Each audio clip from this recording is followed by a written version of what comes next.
करते करते व्यास हमारा दुगना हो गया और 20 जा रहा है। अब करें वो मूल समाप्त हो गया, अब इसको कुछ नहीं लेना चाहिए। फिर भी यदि ले रहे कि तुमने मूल को दिया ही व्यास दिया तो वहाँ अधर्म आ जाता है, तो वैश्य का कर्म न होकर के दुष्कर्म हो जाएगा। आगे विशिष्ट कृषि को खोल रहे दीप्ति, दीप्ति को और खोला गुणानाम प्रकाश, गुणों का प्रकाश, सब गुणों का प्रकाश। सत्य गुणों कामना से, और सत्य गुणों की कामना करना, शुद्धा प्रचारणीय इति, और उनका प्रचार करना, ये कृषि से किया। और ये भी धर्म है कि शुभ गुणों की कामना करनी, शुभ गुणों का प्रकाश करना। हमारे अंदर यदि शुभ गुण है तो इसमें ये न सोचे कि देखो अपने आप ही अपनी वो दिखा रहा है कलाकारी। ये भी धर्म है एक प्रकार का। यदि हमारे अंदर कोई विद्या है तो उस विद्या का, उस गुण का, उस कर्म का प्रकाश करना चाहिए, धर्म के अंतर्गत आ जाएगा।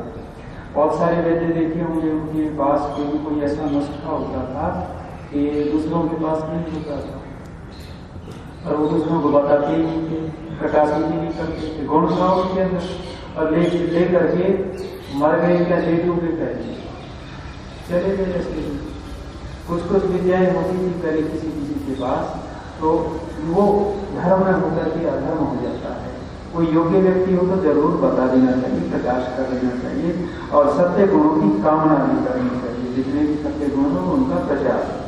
फिर यशस्च धर्मान्विता अनुत्तम कीर्ति संस्थापनीया, कहे धर्म से युक्त जो उत्तम कीर्ति है उसकी स्थापना करनी चाहिए, माने यश की इच्छा करनी चाहिए। वहां पीछे चर्चा हुई अपनी, सन्यासी के लिए 3 इच्छाओं को छोड़ने का लिखा, तो तृष्णा, वितृष्णा और लौकिक। लेकिन दूसरे जो 3 आश्रमी हैं उनके लिए तो कहीं नहीं लिखा। तो तृष्णा, वितृष्णा और लौकिकता छोड़ने की तो बात नहीं लिखी है, लेकिन फिर भी छोड़ते रहना चाहिए। तो यहाँ क्या लिखा, कीर्ति। कीर्ति में क्या आ जाता है, शायद लौकिकता आती होगी कुछ। तो गृहस्थी के लिए लौकिकता छोड़ने की बात नहीं कही, सन्यासी के लिए है। सन्यासियों की तो बड़े बड़े होर्डिंग में लगी, महाराज आ रहे हैं शहर में, इतने बड़े। और जब तक वो आज पर रहा था, शायद पत्रिका वाले ने भी रखा था, वो राही नाम से देता हो क्या दे रहा था, वो कह रहा था कुछ बाबाओं को तो नींद ही नहीं आती आपने जब तक वो टेलीविजन में चित्र में देखते हैं।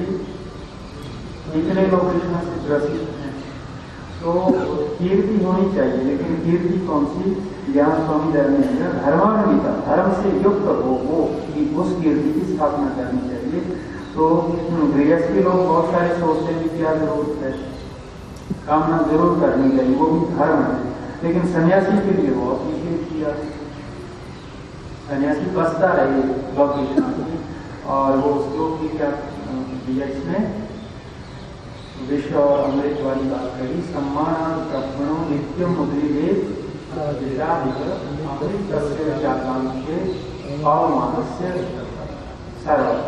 ये किसके लिए लिखा, सम्मान ब्राह्मण के लिए लिखा, माने सन्यासी के लिए लिखा। दूसरों के लिए तो इतना ऊंचा काम कर नहीं सकता कि सम्मान मिलता और वो कह रहे जहर पिलाते, तुम्हें तो जहर पिलाते। मैं कह रहा था ना, जब प्रशंसा होती है ना तब अंदर देखना कैसे धड़कन बढ़ती है, बड़ा आनंद आता है। जब होर्डिंग मिलता है ना चौराहे के ऊपर बड़ा है और नाम हो हमारा, और जब देखते हैं तो आज गर्दन के साथ करती है, क्या आनंद है होता है। तो ये सम्मानार्थ ब्रह्म, सम्मान को ब्राह्मण विष के तुल्य समझे और अपमान को अमृत के तुल्य समझे। लौकिक धरातल पर नहीं देखने को मिलता। कोई भी कहता है, तो हमने कई सारे देखे, एक तो ऐसे आता है हमारे, वो कहते थे मैं दयानंद के 75% हो चुका, माने दयानंद 100% थे, तो हम 75 हो गए, 25 बात नहीं है। अरे मैंने देखा क्या कमाल करने से अपनी सुनना। तो वहाँ सोचते क्या है, और वहाँ उनका थोड़ा सा एक शब्द उनके विपरीत बोल करके देखना, वो अवसाद हो जाते हैं। तो वो बड़ा मुश्किल है कि अपमान को अमृत समझना और सम्मान को विष समझना। वो ब्राह्मण ही, वो तो योगी ही ऐसा सोच सकता है। ऋषि दयानंद जैसे कितनी जीवन की बात है, पूना में प्रवचन दे रहे हैं, लगभग मेरे ख्याल में 50 प्रवचन हुए थे पूना में ऋषि दयानंद के। 2 महीना ठहरे थे, 2 महीना में ऋषि दयानंद ने 50 प्रवचन दिए। अफ्रीका में क्या दिया, स्वामी क्या अपना लेख भी आया, तो कुछ उन्होंने ये भी घटना। तो किसका स्वामी, किसका स्वामी, बड़ा अच्छा लेख लगा मुझे, किसका स्वामी। एक तरफ तो वो सारा का सारा छोड़ना होता है सन्यासियों को, तो घर भी छोड़ देता है, पुत्र पौत्र भी छोड़ देता है, धन भी छोड़ देता है, और लौकिष्णा भी छोड़ देता है, फिर भी स्वामी कहलाता है। तो वहाँ तीसरा स्वामी, बहुत अच्छा शीर्षक दिया है। लेकिन अभी मैं गया हूँ कानपुर में, तो वहाँ कानपुर में जिस दिन कार्यक्रम शुरू होना था, 2 सन्यासी पहुंचे, और उन सन्यासियों को कुछ नहीं दिखता था। वो बढ़िया बढ़िया रोटी सब्जी और क्या क्या पकवान बने, उसके अतिरिक्त कुछ दिखता ही नहीं था उनको। न बेचारे कुछ बोलना जानते थे, न इतने पढ़े लिखे थे, लेकिन आज समाज में गुजारा होता था उनका। जहाँ भी जाते कहीं दक्षिणा मिलने को होती तो पास में बैठ जाती थी, यहाँ देख करके नहीं देखो, वो ये कहेंगे तो ऋषि मुनियों को भेजोगे क्या, नहीं ले लें तो सन्यासी कह ही देता कि ऋषि मुनियों को नहीं दोगे क्या, माने अपने आप को ऋषि मुनि कह रहे। तो वो कोई ऋषि योगी होता है, वो तीनों ही चुनाव की छोड़ने की बात वहां आती है। तो ये क्या लिखा, धर्मान्विता अनुत्तम कीर्ति संस्थापनीय, धर्म से युक्त जो उत्तम कीर्ति है उसकी स्थापना करनी चाहिए, धर्म है। वर्चस्व सद विद्या प्रचारम सम्यक अध्ययन अध्यापन प्रबंधम कर्म सरल कार्य। एक और धर्म कर दिया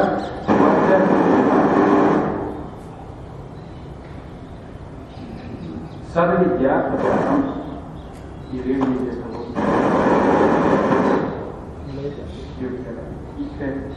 सद विद्या प्रचारम, सत्य विद्या का प्रचार, अच्छे प्रकार पढ़ने पढ़ाने का प्रबंध करना, ये जो कार्य वो सदा करना चाहिए, ये धर्म में आ जाएगा।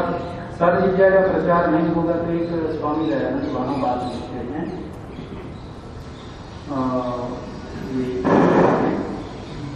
भूमिका में लिखते हैं कि मिथ्यावाद तो संसार में अनेक अनर्थ पैदा होते हैं। और 11वें समलास में भी आपने पढ़ा होगा, सूत्र दिवसांगे तो उपदेश तत्सिद्धि। यदि सच्चा उपदेशक और सच्चे श्रोता माने धार्मिक उपदेशक और धार्मिक श्रोता हैं तो तत्सिद्धि माने सुख की सिद्धि होती है, समाज में व्यवस्था बनी रहती है। और अन्यथा इतरत्र अंध परंपरा चलती, वहां लोक की वृद्धि और सुख की हानि होने लग जाती है। इसलिए कहा कि सर्व विद्या प्रचारम, सर्व विद्या का प्रचार करना ये धर्म है। अच्छे प्रकार अध्ययन अध्यापन का प्रबंध करना ये भी धर्म कार्य है। द्रविणम से अप्राप्त पदार्थ से न्यायेन प्राप्ति इच्छा कार्य। द्रविण वैसे तो द्रव्य कहते ही हैं कोई भी वस्तु पदार्थ धन इत्यादि, तो अप्राप्त पदार्थ की न्याय पूर्वक प्राप्ति की इच्छा करना। न्याय जोड़ दिया स्वामी जी ने, जो चीज हमारे पास नहीं है उस चीज की न्याय पूर्वक इच्छा करना, प्राप्ति की इच्छा करना एक बार। प्राप्त संरक्षणम, और जो हमने जो प्राप्त कर लिया उसकी अच्छे प्रकार रक्षा करना। रक्षित वृद्धि, जो रक्षित कर लिया उसको बढ़ा लें, ये नहीं कि उतना का उतना रखें। वृद्धस्य सत्कर्मसु व्यस्त योजनीय, और जो बढ़ गया है उस बढ़े हुए को अच्छे कार्यों में व्यय कर देना, जोड़ देना, ये पुरुषार्थ कहलाता है। नीचे मनु का श्लोक भी यदि आप लोगों के लिए हो तो मनु का यही श्लोक है, पुरुषार्थ जिसको बोला है।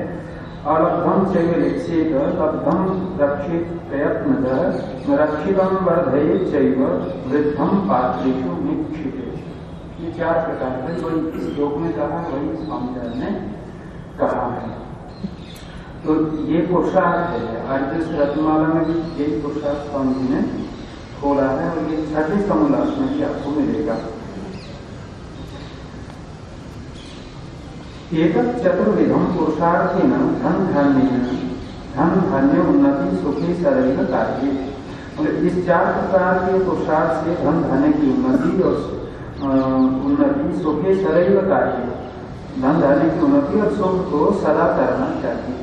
माने ये 4 प्रकार का काम करते हैं तो भी धन धान्य की वृद्धि होती है और सुख मिलता है। बहुत सारी अभी गाय के लड़का मिला है, बोले जी मैं दूसरों का भला बहुत करता हूँ, बहुत सारे की समस्या नहीं है, लेकिन मेरे साथ उल्टा होता है। और महाराज जी से ऐसा जरूर पूछते हैं, महाराज मुझे बताओ ना, मैं तो दूसरों का फायदा करता हूँ लेकिन लोग मेरे से उल्टा ही चलते हैं, मेरा नुकसान कर देते हैं। वो समझ का भेद है। एक प्रकार से यदि सिद्धांत नहीं बैठा है तो ऐसा ही सोचते हैं, साधारण व्यक्ति ज्यादा सोचता है ये। और अगले मंत्र का है आयुष्च वीर्यादि रक्षणेन भोजन आच्छादन आदि सुनियमेन ब्रह्मचर्य सुसेवनेन आयु बलम कार्यम। आयु को बढ़ाना धर्म है और आयु को घटाना अधर्म है। वेद का धर्म चल रहा है।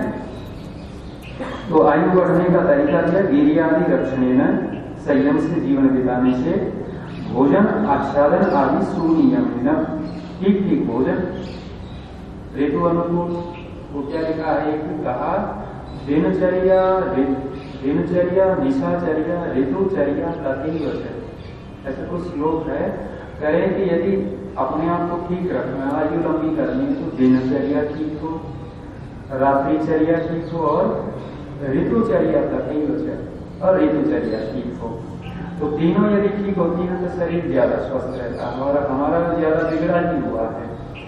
ऋतुचर्या और ये निशाचर्या वो गड़बड़ है। दिनचर्या किसी की ठीक हो तो हो। रात्रि में शहरों में तो मैंने देखा वो 11-12 बजे खाते, पता नहीं उनको महसूस ही नहीं होता। हमें भी खिलाया 3 दिन, मैंने जो करना आदमी में वो 11 बजा देते, 10 बजा देते। और खाने में भी क्या, वो ढेर सारी मिर्ची, ऐसा मसालेदार, उनको बड़ा अच्छा लगे वो चटाकेदार खाने, और हमें जीव जाते जीव क्या परेशान है, पेट वैसे, और फिर सुबह भी परेशान, ऐसा भोजन करते थे। तो वो सारे स्वामी दयानंद क्या कहते हैं, भोजन ठीक भोजन करने से आयु बढ़ती है। माने ऋतु अनुकूल हो और हमारी प्रकृति के अनुकूल हो। प्रकृति भी अलग अलग है, किसी की बात प्रधान प्रकृति है और वो चावल, आलू, बैंगन और वो भिंडी ऐसी चीजें खावे, आयु कैसे बढ़े? रोग आएगा, वायु बढ़ेगी। किसी की प्रकृति है और वैसे ही पदार्थ खाएंगे जिससे कफ बढ़ता हो, अथवा किसी की पित्त प्रकृति है वो गर्म पदार्थ खावे तो नहीं बढ़ेगा। तो कहें अपनी प्रकृति के अनुकूल खावे और ऋतु के अनुकूल यदि भोजन आच्छादन करता है। दूसरा क्या, आच्छादन माने वस्त्र इत्यादि धारण करने से। वस्त्रों का भी बहुत प्रभाव है। अभी आ गई सर्दियाँ और वो कहे हम तो तपस्वी बनेंगे, हम तो एक चद्दर का वस्त्र में काटेंगे और शरीर में सामर्थ्य है नहीं, तो वो आच्छादन ठीक से हुआ है, जुकाम होगा, बीमार होगा, पड़ेगा। बोतलों में हमने कई सारे देखिए कंबल ले लिया और अस्मिता में इतने आगे हम लोग सर्दी कंबल नहीं काटेंगे, और वो क्या बोलते हैं, बिल्कुल घुटने यहाँ होती है उनकी छाती पे ऐसे सुगड़ करके सोते हैं, भले हाथी रहते हैं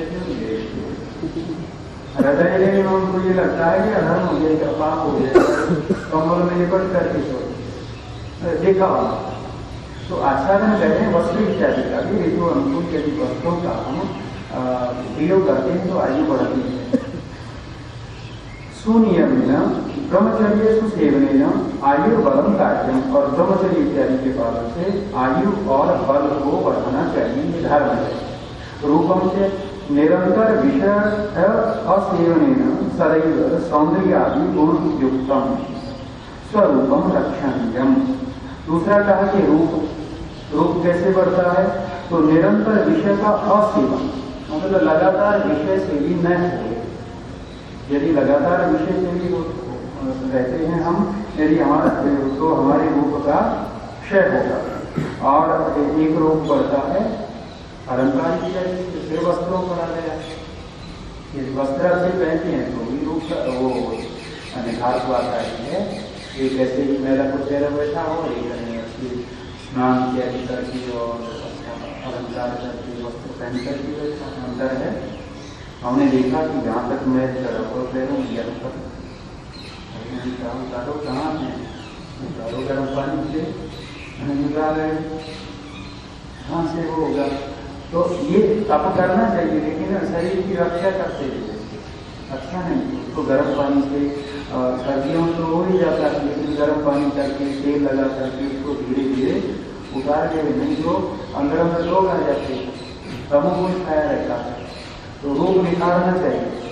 लेकिन ये नहीं, मेरे पास ब्रह्मचर्य आया, बोले तेल कौन सा रखे हो, मैंने तेल क्या तेल, और बोले फेस के लिए क्या, मैंने कहा फेस के लिए मेरे पास तो खाने वाली ब्यूटी पार्लर के पास मिलेगा, मेरे से दूसरे फेस के लिए, मैंने कहा मैं तो तेल का भी रखता हूँ।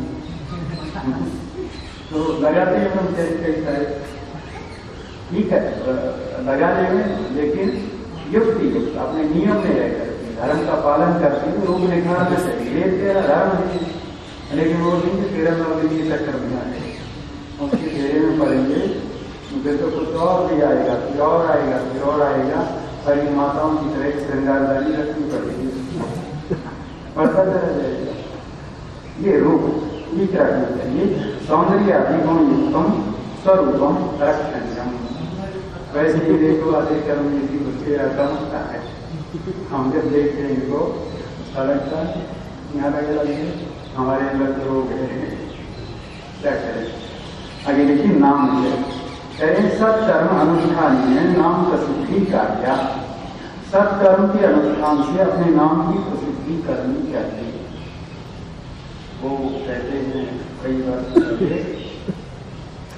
एक ने न्यायालय में मुकदमा ही कर दिया, और क्या मुकदमा कर दिया, कहने लगा ये प्रियंका का पति, प्रियंका का वो किसकी बेटी है, इंदिरा की लड़की, राहुल और प्रियंका सोनिया गांधी, मैंने क्या कह दिया था, इंदिरा गांधी की पौत्री, इंदिरा गांधी की पौत्री प्रियंका गांधी, एक ने वो लगा दिया हाथ, कोर्ट में ठोक दिया, और धोखा क्या कि मैं इसका पति, और सारे प्रमाण लिए बैठा।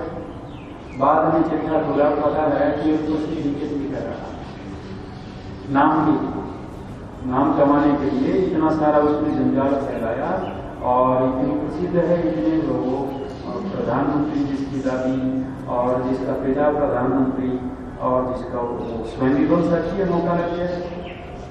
तो ऐसे का पति ठहरना तो कितनी बड़ी बात है, और किस रूप में वो ठहरा रहा था, तो केवल और केवल किस लिए था, नाम के लिए। लेकिन यहाँ क्या लिखा, सत्कर्म अनुष्ठान है नाम प्रसिद्धि कार्य। सत्कर्मों के अनुष्ठान से अपने नाम की प्रसिद्धि करनी चाहिए।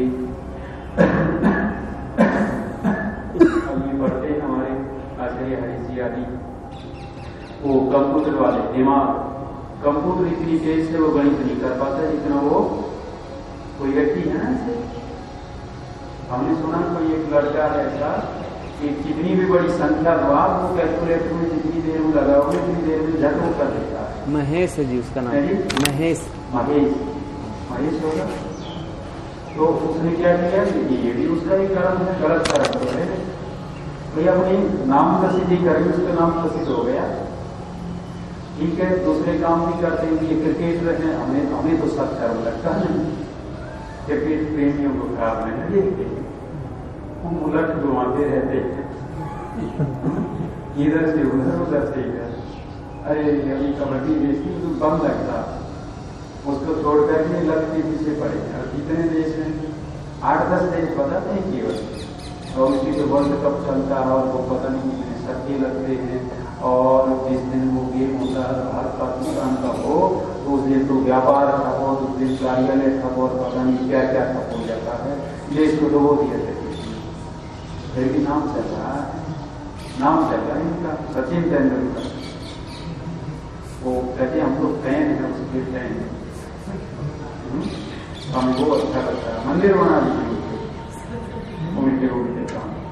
चलो नाम होना चाहिए, सब करना चाहिए। ओम योग शांति अंतरिक्षम शांति पृथ्वी शांति भाव शांति शांति विश्वे देवा शांति ब्रह्म शांति सर्वं शांति शांतिरेव शांति शांतिरेव। ओम शांति शांति।